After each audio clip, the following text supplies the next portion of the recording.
to my channel. And before we get into our session today, why don't I get my disclaimers out of the way and then hop into it. Of course, before we get started, I do have those disclaimers to get out of the way. I live near a major highway here in the country of Belize, so you will hear those motor vehicles in my background. Where I live, there's also a lot of wild birds.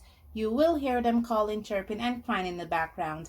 And thirdly, I have dogs. I have dogs, my neighbors have dogs. So if anyone comes in this neighborhood, you will hear those dogs, including my own, start barking. And with that, I get back to my regular scheduled program. So today, we'll be looking at... sorry, it's upside down. Yeah, these are the M Graham's 5-color essential set watercolor paints. I've had these for over 18 months now, and let me bring you guys a little closer in. How's that? Yeah, I think it's a little better. And I've had these for like I said, 18 months, and I have played with these a lot. Literally, I have played with them a lot. Of course, I've done most of that off camera, so I haven't really featured these in their own standalone video. But today I decided, you know what, it is time to review the M Graham's essential set, or basic set, I believe. Now this green contains burnt umber as its brown, sap green as its green. It has ultramarine blue as its blue, azo yellow, and alizarin crimson as its red. And it's a very good combination because it has the three primaries, the blue, the yellow, the red. It also has a standalone green, and it gives me the neutral in burnt sienna. Did I say sap brown? No, it's burnt sienna. I am so sorry.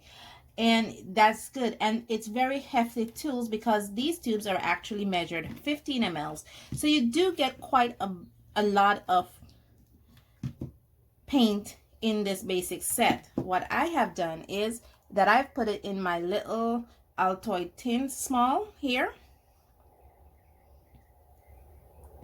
and I swatched them out, and I think this is just perfect for this set.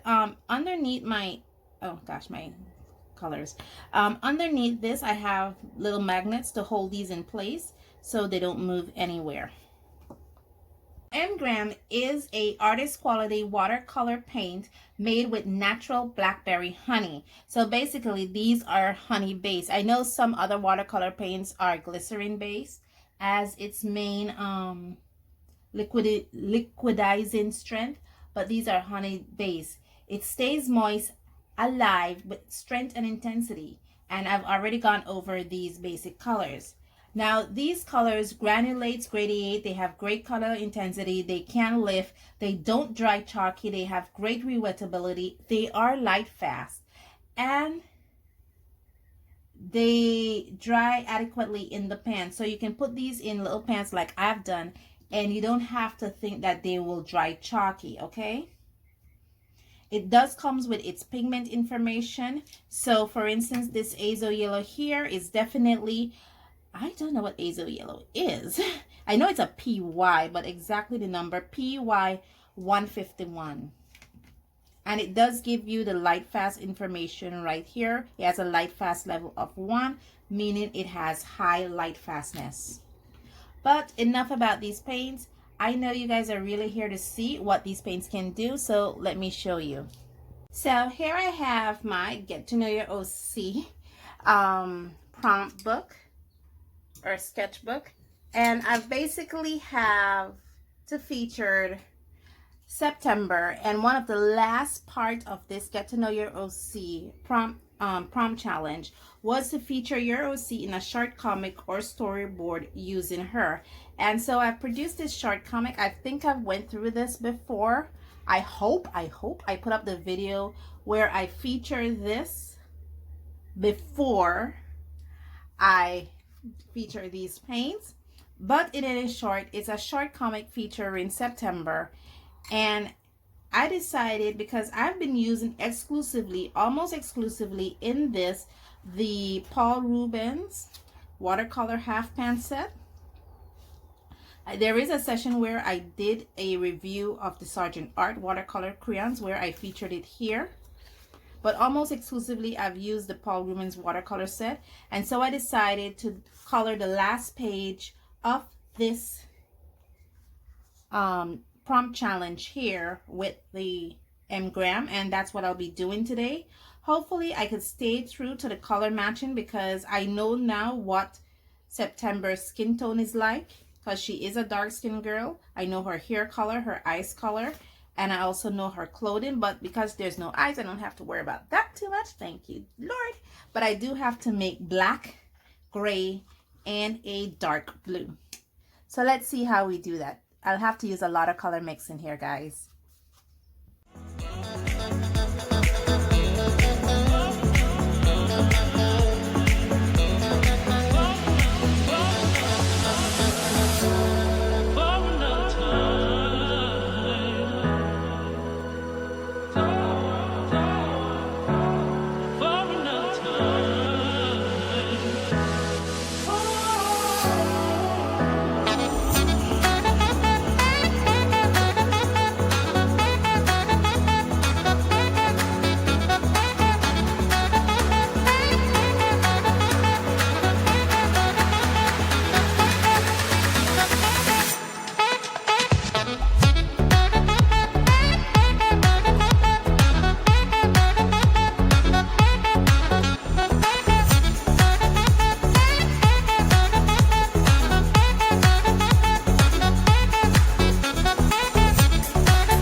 So at the end, I did have to pull out my Sergeant Art watercolor crayons, just because I wanted the background in each of these little sections here for this comic strip here to be bright, because with the ultramarine, the alizarin crimson, and the sap green, it kind of lends itself to a very muted down kind of feel to it. And it's okay for September, because in reality she is a very muted down kind of person. I mean, she is with simple colors and everything, but I didn't want that to be her background, so that's why I opted to get the Sergeant Art instead, to kind of just fill it in.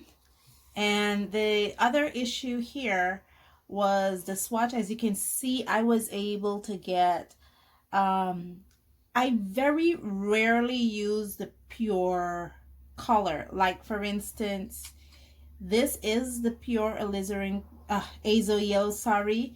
In the tongue for September, her tongue itself, that is the pure alizarin crimson, but everything else is just mixed. This is the pure sap green color right here, but everything else is just mixed up. Even her dress, you would think is the pure ultramarine blue. It is not. It's actually trying to mimic her Payne's gray, lean towards blue side kind of bottom that she always wears. I was able to get the muted tone for her top and lighten it. Her hair is also a very warm gray kind of color. I was hoping I was able to successfully blend that. Her skin tone, I like to call it tomato brown, and I was hoping to kind of brownish her skin tone. His skin tone is a little lighter, so I was able to get that.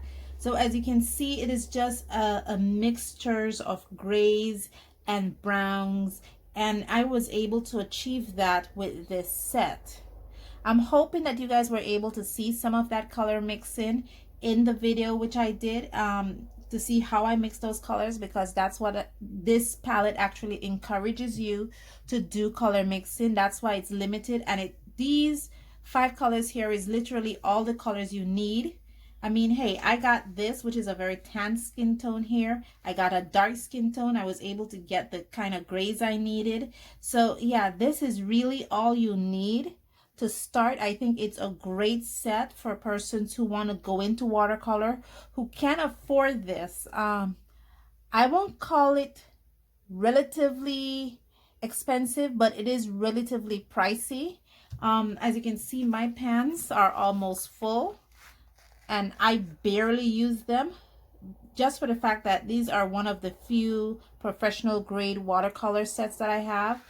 And whenever I do work for other people, like my family, when they ask me to do artwork for them, I would pull this set out. But for the most part, 95% of the work that I do is for myself. So I have no problem grabbing out my student quality stuff like the Sargent Art watercolor crayons here and do those stuff and basically learn to work with those, and to give me a greater appreciation that when I do come to these artist quality or professional quality sets here, like this M Graham's watercolor set here, I have a greater appreciation for it and able to use it more.